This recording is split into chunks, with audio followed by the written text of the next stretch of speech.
I'm happy to say it's Friday, February, I believe it's the 9th, 2018, and on a rare occasion this morning, and I think it happened yesterday also, I'm actually getting a breakfast that is equal to what's listed that I should get as a breakfast. That's the sheet that lists it. Of course, it says late breakfast at 9 a.m., but they bring it at 8 a.m. But I'm not complaining. In fact, I guess I have an extra juice here, one more than is listed, which isn't bad.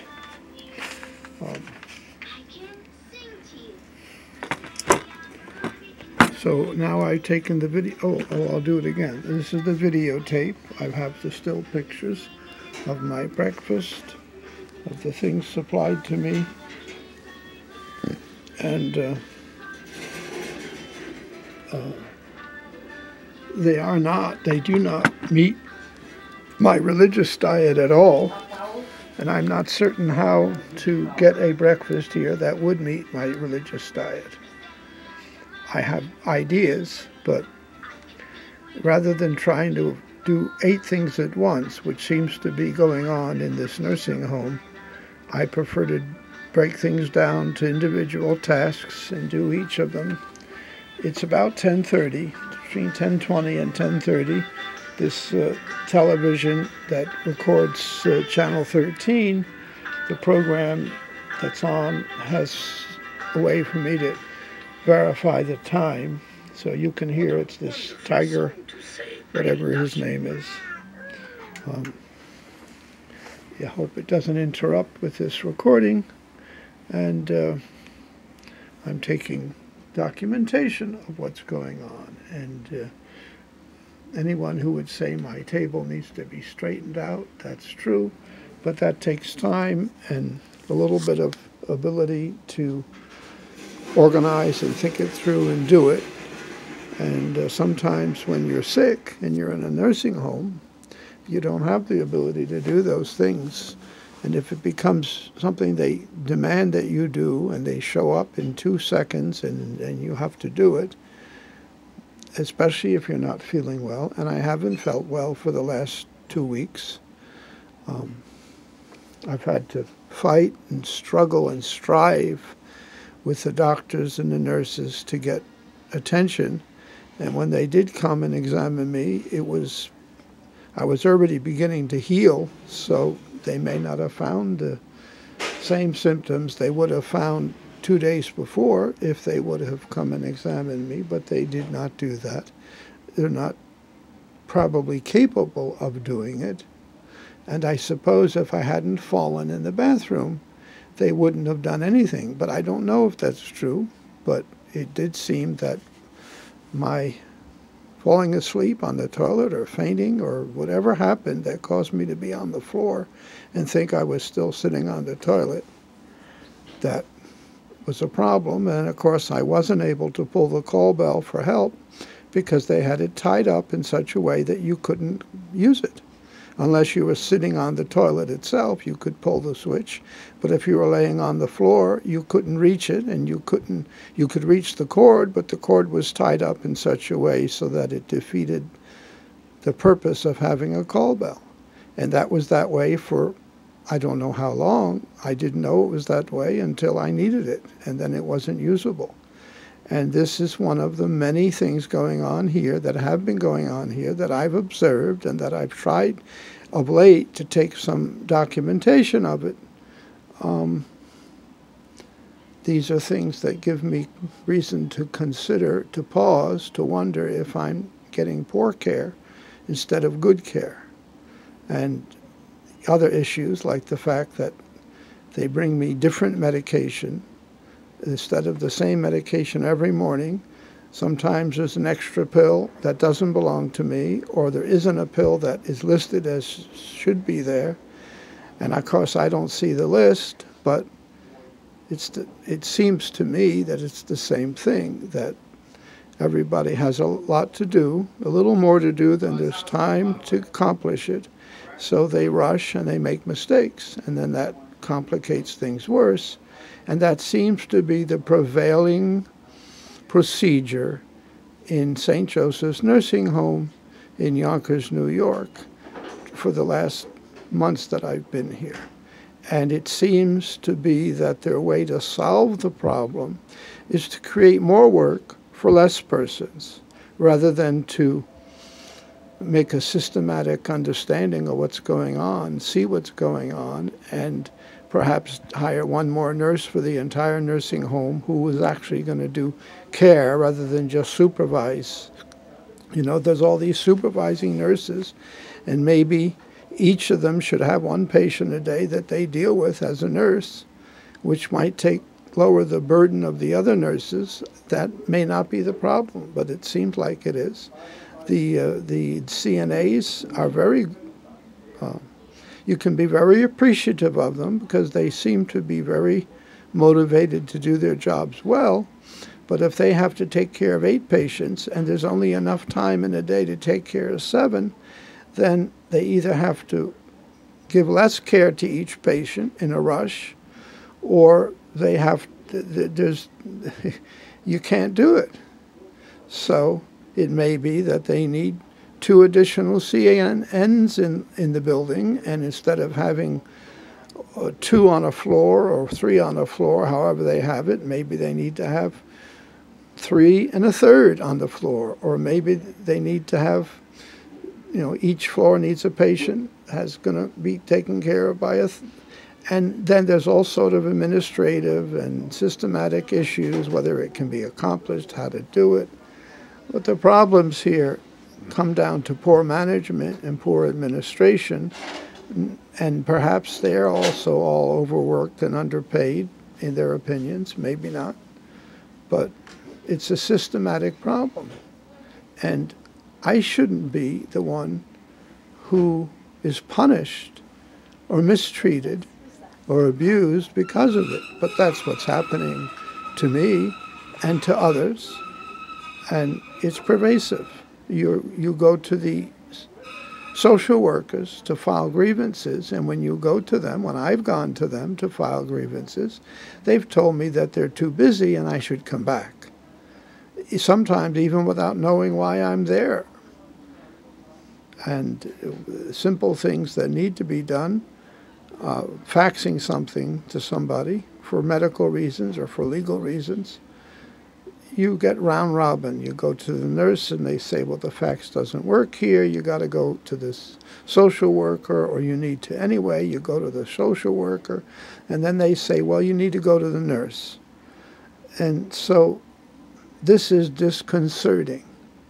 And they probably aren't aware of the fact that that happens, although I've noted it and mentioned it to them on several occasions in the last 6 months. But they ignore that statement. When you ignore something, you end up with something called ignorance. And unfortunately, it's probably true that the people in charge are ignorant of what's actually going on. I'm sure that when they brought me the wrong medication that wasn't prescribed to me, and because I'm observant and I noticed and saw that and pointed it out to the nurse, I'm sure that the nurse took it back, and that there's no place on my chart, any fact or any statement about the fact that they brought me a medicine pill that wasn't supposed to be given to me. So, and they spend all this time documenting what they do, but the documentation isn't accurate. And this isn't just only happening in this nursing home. It seems to be happening in all the medical facilities in the United States, or many of them, or many more of them than should be. And the result of that is that the patients are being abused. They're not being intentionally, purposely maligned or hurt, but the pay that they get to take care of the patients is far more than the services that are being provided. And that's a national problem, because most of the money comes from Medicare, Medicaid, the government. And someone like me who's poor, it's all coming from there. So then they're able to do things which they are doing, which are hospital-centric, doctor-centric, operation-centric, money-generating centric, rather than patient-centric, rather than is this the best care that could be being given or not. And I could be a poster child or poster man or poster person to in each aspect of my care. I could explain how and why I feel this is so, but there's nobody for me to say that to who will listen. Congress won't, not my congresspersons, because the Democrats favor this sort of thing to happen. And I don't have any Republican representatives except the president and the vice president, and they ignore me they will ignore what I say from another point of view, because I'm not important enough. I can't get a platform. I can't speak in a way where anyone that's involved in any of these things will actually hear it. The news won't report it because they're in favor of what's going on. If they weren't, they would be reporting it. And it isn't just happening here.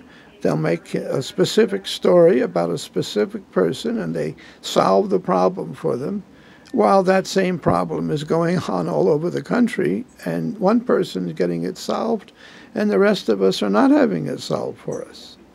And then to write all this down is difficult. Even to create this set of thoughts is difficult.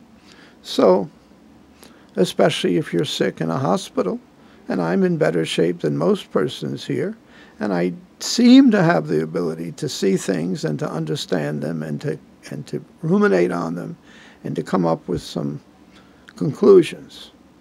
So the hospital and nursing home response to my doing that when I challenge them is to designate me as a psychiatric patient. Not because I'm a psychiatric patient or that I need to be, but because they have power that is unchecked, and they have the ability to lie or to be wrong, and yet have the power to enforce their wrongness upon me. And I have 2 videos that I'm trying to make public that show that. I have the audio tape of the meeting with the doctor and these people on, I believe it was Wednesday, where they stopped me from going to do things that they had given me the burden of having to do in order to try to do what an average, sane, common person would do. They gave me a bunch of frozen food out of the freezer because they said the refrigerator had too much stuff in it, but there were 5 things in the refrigerator, or 6 that were mine, and there were a number of things in the freezer, but there was plenty of space in the freezer. They took the stuff out of the freezer because they complained that I was using too much of the refrigerator. And it may be true that in the past I used more refrigerator than some others used, but I used it to store food that I had to go out and buy at the grocery store, because this institution will not give me the foods that are required by my religious diet. And if they won't even try to do it, they'll talk about it, but they won't. They have already preset rules and regulations that then they'll rely on them, so that then they don't need to do anything except continue to give me meals that are full of foods that I would never eat if I had control over what I'm eating. And I can explain it why, but it's involved. And so the psychiatrist was concerned that I was bringing too much to the meeting, but he came late to the meeting, because he was busy somewhere else. And that's indicative. That proves my point that there's more to do here than people have the ability to do. I'm not good at multitasking. I'm good at taking things, writing them down, and dealing with them one at a time. That didn't happen in the meeting. The doctor just came in and ruled the roost. And he didn't know what he was talking about, and he was getting inaccurate information, and I pointed it out to him, and then he said that I was having psychiatric ruminations, which suggests to me that he's not qualified to do his job as a psychiatrist. I might be wrong, but those are the facts, and I have record of it, and I have witnesses. I don't think they'll tell the truth, but